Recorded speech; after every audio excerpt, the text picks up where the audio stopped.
দর্শক, নাম কি তোমার? আমার নাম মনোজিৎ সিংহ। ধন্যবাদ। মনোজিৎ সিংহ। কোথা থেকে মনোজিৎ আসছো? সিনহা। সিংহ। ইস, কোথা থেকে আসছো মনোজিৎ? স্যার আমি থানার অন্তর্গত শ্রীনগর 2 নম্বর গেট থেকে। কি নিয়ে পড়াশোনা করেছো? আমি 2013 সালে হুম। লাস্ট পরীক্ষা উচ্চ মাধ্যমিক পাস করেছি।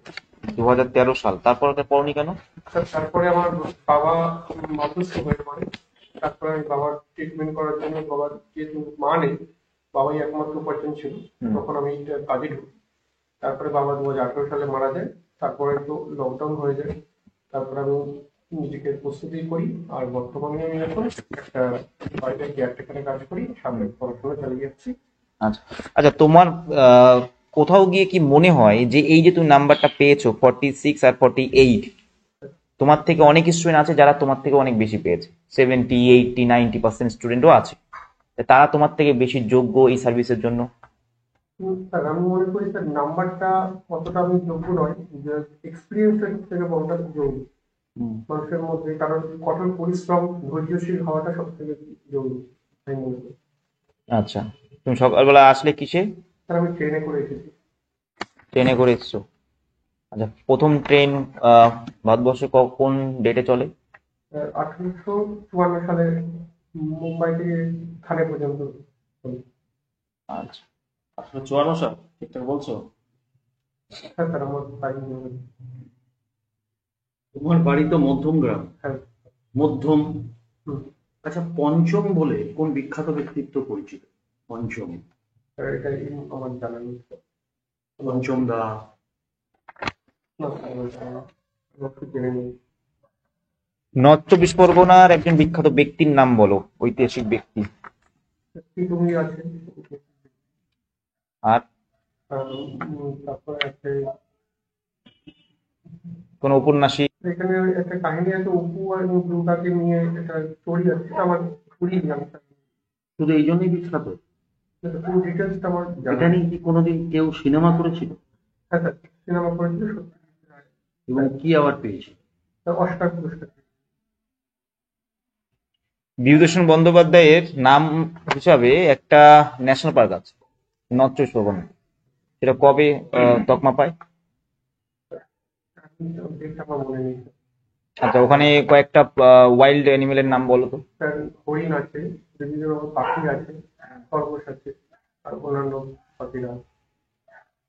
You should abide the rules and regulations of your institution. কোন প্রিপোজিশন বলবো? You should abide the bike rules. Of. Sure? No, it's a wrong answer. Abide by. কোন কোন সাবজেক্টটা তোমার সব থেকে প্রিয়? স্যার আমার যেহেতু কম্পিটিটিভ লাইনে পড়তে হচ্ছে, আমার মোটামুটি সব সাবজেক্টই আমার পড়তে হয়। হুম। বিশেষ তার করে আমার মধ্যে ইতিহাসটাও ভালো লাগে স্যার। ইতিহাসটা, ইতিহাস যে বিষয়টা আছে সেটা আমাদের কি প্রয়োজন বলো করতে? স্যার পূর্ববর্তী যে ঘটনাগুলো ঘটে গেছে তার পরিপ্রেক্ষিতে আমরা নতুন করে যদি কিছু জানতে বা শিখতে চাই, সেগুলো আমি ইতিহাস থেকেও জানতে পারি। ওখান থেকে আমরা একটা শিক্ষা পেতে পারি। ভবিষ্যতে নতুন করে তার পরিপ্রেক্ষিতে নতুন কিছু করতে পারি। নর্থ চব্বিশ পরগনা আর সাউথ চব্বিশ পরগনা কবে ভাগ হয়? 1854 সালে, সরি স্যার, 1856 সালে এটা ভাগ হয়েছিল। নর্থ চব্বিশ পরগনা সাউথ চব্বিশ পরগনা 1856 সালে?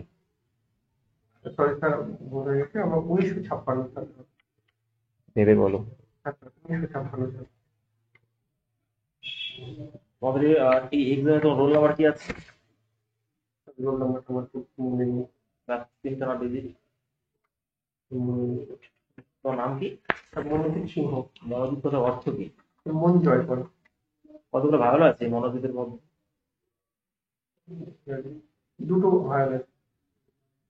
আচ্ছা, মনোজিৎ, তুমি 2013 সালে এইচএস পাস করেছো, আর আজকে হচ্ছে 2023, 10 বছর।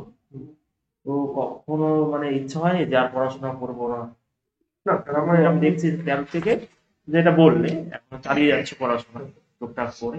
আজকে কনস্টেবল মেন এক্সাম পাস করে ইন্টারভিউ দিয়েছে। আগে কোন এক্সাম দিয়েছো পুলিশে? স্যার পুলিশে আমি এটা নিয়ে আমার সপ্তমবার। সপ্তমবার? সপ্তমবার আমি কোনো কারণে মেইন থেকে বাদ গেছি, কখনো মাঠ থেকে বাদ গেছিলাম। তো আজ ইন্টারভিউ পর্যন্ত দুবার পরীক্ষা আমি উত্তীর্ণ হয়েছিলাম, বাট কলকাতা পুলিশে ইন্টারভিউ পেয়েছি। তুমি এটা ছাড়া আর অন্য কোনো ফর্ম ফিল আপ করছো না?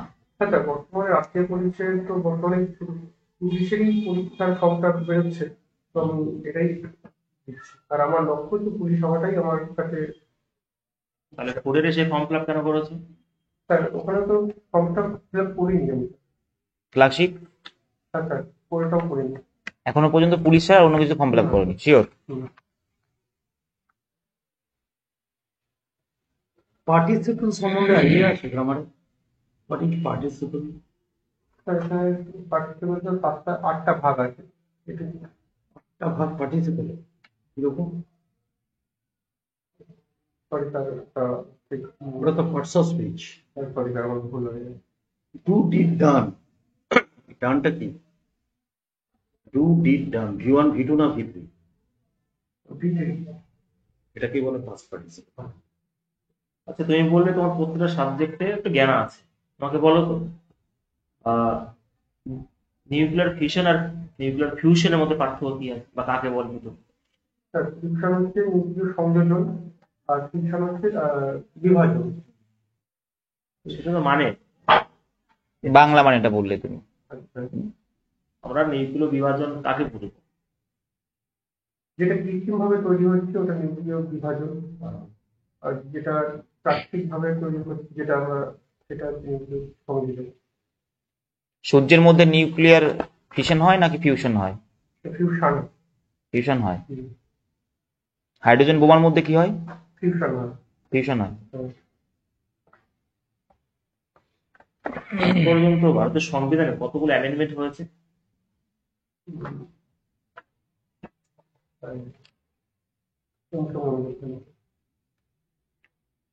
মানি বিল কত নম্বর আর্টিকেল আছে? 280 নম্বর ধারা আছে। 280 নম্বর ধারায়? শিওর? হ্যাঁ স্যার। তাহলে ফাইন্যান্স কমিশন কিসে আছে? 280 নম্বর ধারা ফিনান্স কমিশন আছে। ব্লিচিং পাউডারের কেমিক্যাল ফর্মুলা কি? ব্লিচিং পাউডারের what is the chemical formula of bleaching powder? সেটা আমার জানা নেই। তোমার ডেট অফ মানে বার্থ রয়েছে, ডেট, মান্থ আর ইয়ার, এই ডিজিট গুলোকে যোগ করলে কত পাওয়া যাচ্ছে? তো সেটা ইয়ে করে দেখি। বড়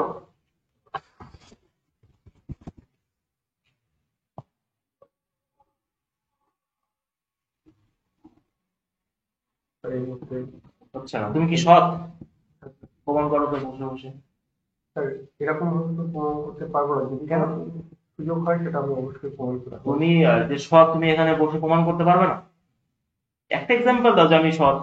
স্যার আমি এখানে আপনাদের সঙ্গে কথা বলছি, সেখানে আমার কাছে ভেতরে যথেষ্ট আমি নিষ্ঠার সঙ্গে এবং দায়িত্বভাব করে কথা বলছি। তুমি তো এসসি থেকে বিলং করো, তোমার কি মনে হয় যে এই রিজার্ভেশন সিস্টেম এটা জেনারেল কাস্টে যে সমস্ত ছেলেরা রয়েছে তাদের অধিকারকে বঞ্চিত করছে? স্যার এটা তো আমি মনে করি এটা তো একটা নির্দিষ্ট সময়ের জন্য তৈরি করা হয়েছিল, ডক্টর ভীমরাও আম্বেদকর তৈরি করেছিল, কিন্তু পরবর্তীকালে এটা বিভিন্ন পার্টি বা নিজেদের সুবিধার্থেই এটাকে পরবর্তীকালে এটা এক্সটেন্ড বাড়িয়ে দেয় ডেটটা। তো এটা মনে করি আমি যদি এটা যদি তুলে দেওয়া হয় তাহলে প্রত্যেকটা ছেলে মেয়ে সমান অধিকারটা পাবে এবং ওটা অনুযায়ী তার থেকে তুমি তুলে দেওয়া অনুযায়ী তার চাকরিটা করতে পারবে। তুলে দেওয়া সাপোর্টে তুমি হ্যাঁ স্যার। তাহলে যারা পিছিয়ে আছে এখন সমাজের অনেক বর্গের মানুষ, হয়তো পশ্চিমবঙ্গে কম আছে, কিন্তু আজকে যদি তুমি বিহার উত্তরপ্রদেশ যাও তা দেখবে সেখানে কিন্তু এরা এখনো অনেক পিছিয়ে আছে। তা তারা মেইন স্ট্রিমে কিভাবে আসবে? তো তাদেরকে শিক্ষার দিক থেকে তাদেরকে অগ্রসর করতে হবে। তাদের তো সেইভাবে বাকিদের মতো অতটাও ইকোনমিক্যালি স্টেবল নয় তারা। সেক্ষেত্রে কেউ মানে শিক্ষা থেকে ইকোনমিক তাহলে তুমি যদি তুলেই দিতে হয় তাহলে এসসির সাপোর্ট কেন নিচ্ছ তুমি? মানে এটাই তুমি তো কিছুটা অ্যাডভান্টেজ পাচ্ছ। সেক্ষেত্রে আমার যেহেতু এই কাজ বলে আমি দিয়েছি, যদি না থাকতো অবশ্যই জেনারেলি আমি ফিল আপ করতাম ফর্মটা। আচ্ছা, পুলিশ হয়ে তুমি দুটো কাজ বলো যে পুলিশ হয়ে কি কি করতে চাও তুমি? মানে যে পদে তুমি যাবে কনস্টেবল হয়ে কি কি করতে চাও? আমি সেই পদে গিয়ে আমি মনে করবো স্যার, আমি যে সমাজের যে অনেকে পুলিশ কথাটার মধ্যে অনেকে খারাপ চোখে দেখে, মানুষের চোখে হুম। যে পুলিশ কথাটা, তো খারাপ চোখে কেন তাদেরকে দেখে? স্যার বিভিন্ন কিছু পুলিশ আছে অফিসারের জন্য তারা অনেকটাই মানে ভাবে যে পুরো পুলিশ ডিপার্টমেন্টটাই খারাপ। তো সেক্ষেত্রে আমি যদি একজন পুলিশ অফিসার হতে পারি, সেক্ষেত্রে আমার এলাকায় যারা থাকবে তারা আমার দায়িত্ব এবং কর্তব্য সম্পর্কে যদি তাদের দেখে, তাহলে মনে করবে যে পুলিশ ডিপার্টমেন্টটা সবাই খারাপ নয়। তো এছাড়া আমিও যে আমার যে দাদা এবং আমার সিনিয়র যাদের কাছে আমি শুনেছি, তারা তাদের কাছ থেকে এক্সপিরিয়েন্স নিয়ে এবং তাদের কাছ থেকে ইন্সপায়ার হয়ে আমি অবশ্যই এই ডিপার্টমেন্টে যুক্ত হয়েছি। জনকল্যাণের জন্য পুলিশ কয়েকটা প্রকল্প নিয়ে এসেছে পশ্চিমবঙ্গে, খুব নাম করা। তার মধ্যে দু একটা নাম বলো তো। সেফ গাইড সেভ লাইফ আছে, রক্তদান শিবির করে।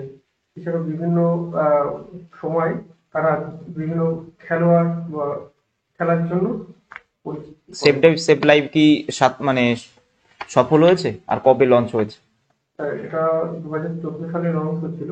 হুম। আর প্রায় এখনো অনেকটাই নির্মূল হয়েছে, কিন্তু প্রসেসে রয়েছে, যত তাড়াতাড়ি সম্ভব পুরোটাই আচ্ছা, হয়েছে। লাস্ট আমার কোশ্চিন বলবো, আমাদের পুলিশিং সিস্টেমে কি কি সমস্যা আছে, এটাকে তুমি কিভাবে সলভ করতে চাও?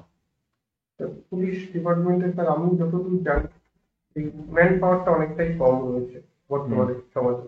তো এই ম্যান পাওয়ারটা যদি ঠিকঠাক করে নেওয়া হয়, তাহলে আমাদের যারা আইন শৃঙ্খল দিক থেকে অনেকটাই আমরা জনগণ সাধারণ পাবলিক সুরক্ষিত হতে পারে। আচ্ছা, আরেকটা কারণ বলুন, আরেকটা কি সমস্যা আছে?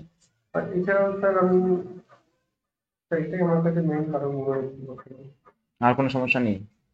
স্যার, এটাই আমার মনে হুম পড়ছে, হুম, এটাই আমার। ঠিক আছে। আচ্ছা, এই কনস্টেবলের পরে তুমি যাচ্ছ, তোমাকে যে স্যালারিটা দেওয়া হবে, তোমার কি মনে হয় যে এটা ঠিকঠাক আছে বা বেশি বা কম? স্যার আমি মনে করি যে আমি যে স্যালারিটা পাবো, হুম। তা একজন মানুষের পক্ষে সংসার চালানোর পক্ষে যথেষ্ট। মানুষের ইচ্ছা শক্তি এবং টাকা পয়সা তো যত দেবো তত আমাদের লাগবে, কিন্তু আমি যদি এর থেকেও কম টাকায় মানুষ সংসার চালাচ্ছি, তো আমি মনে করি পুলিশ ডিপার্টমেন্টে যেই মাইনেটা দিচ্ছি আমি সেটা দিয়ে সন্তুষ্ট করার চেষ্টা করি। TSH এটা কি হরমোন, পুরো নাম কি? Thyroid stimulating hormone. ঠিক আছে, তোমার সাবজেক্টিভ নলেজ আছে, খুব সুন্দর তোমার অ্যাপিয়ারেন্স, ঠিক আছে, সমস্ত কিছু দিক থেকেই আমাদের এটা মনে হচ্ছে। তোমার নাম্বার আমরা দিয়ে দেবো, মানে খুব সুন্দর ইন্টারভিউ হচ্ছে, কিন্তু আই কন্ট্যাক্টটা না তুমি শুধুমাত্র যে স্যার কোশ্চিন করছে তার সাথে রাখবে না, এটা একটা নেগেটিভ পয়েন্ট। ধরো স্যার কোশ্চিন হুম। করছে, ম্যাক্সিমাম টাইম স্যার দিকে থাকো, কিন্তু বাকি স্যাররা কিন্তু আছে এখানে। Your face is just like a movie camera. হ্যাঁ, এখানে তুমি মানে একদম ফ্রি ফ্র্যাঙ্কলি বসে সবার সাথে যাতে আলোচনা করছো বিষয়টা সেইভাবেই বসবে। মানে অনেক বেশি তোমাকে মনে হচ্ছে যে অনেক বেশি প্রফেশনাল, একটা আর্টিফিশিয়াল ভাব চলে আসছে শুধুমাত্র তোমার আই কন্ট্যাক্টের একটাই জন্য। কন্টিনিউ। হ্যাঁ, এইটা একটু মাথায় রাখবে, সাবজেক্টিভ নলেজ আছে।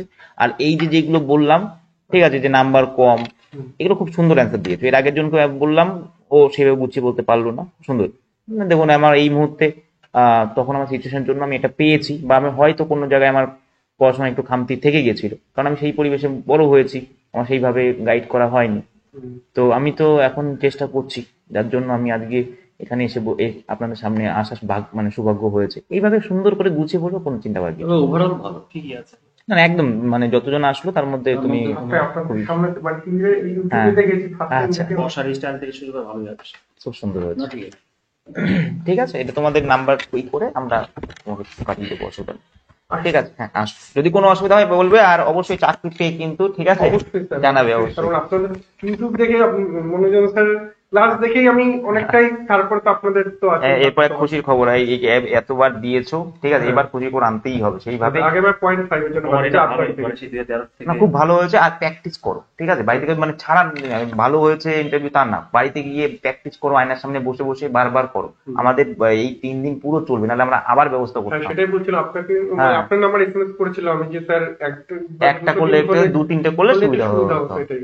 এবার আমার আমাদের আসতে কোনো সমস্যা হবে না যখন আপনি। তোমার মেন্স কেমন আছে? মেন স্যার 55 নম্বর মতো আছে। কাট অফ কত গেছিল? 46 ঠিক ভালো আছে। আছে। তুমি দেখা যাক, আগে হ্যাঁ, হ্যাঁ, 0.5 বাদ গেছিল, এরপর না না, এবার তোমার ইন্টারভিউ খুব ভালো হচ্ছে, তবুও ছাড়বে না লাস্ট পর্যন্ত, যতটুকু দিন নাম ফাইনাল নাম বেরোচ্ছে বাড়ির সঙ্গে আয়না গিয়ে প্র্যাকটিস করবে বারবার। নাম্বার বেশি ঠিক আছে, তোমার এই ইন্টারভিউ সব থেকে ভালো হয়েছে, এর মধ্যে একটু বললাম নাম্বার পেয়ে যাবে। ঠিক আছে, ঠিক আছে। আচ্ছা।